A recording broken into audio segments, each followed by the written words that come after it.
Kemenangan pada laga keempat di play-off degradasi Liga 2 2024-2025 membawa berkah lain untuk pemain dan pelatih Sriwijaya FC. Bentuk apresiasi, pengusaha dan pelaku olahraga di kota ini memberikan bonus. Pemain dan pelatih Sriwijaya FC mengungkapkan butuh perhatian dari semua pihak agar mereka terus termotivasi meraih hasil maksimal di setiap laga. Alhamdulillah masih banyak yang peduli sama kita kondisi seperti ini kan. Ya, apa yang kita dapat kita syukurin hari ini. Harapannya para manajemen buka mata lah pada kami. Kami sudah berjuang mati-matian di sini.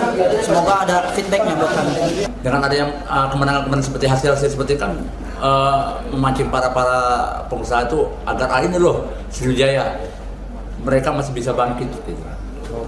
Ada mungkin nanti berikutnya kita akan mengajak lagi kalangan dari pengusaha untuk ikut memperhatikan Sriwijaya FC. Mereka berharap manajemen tidak lepas dari tanggung jawabnya untuk segera membayarkan gaji yang tertunggak.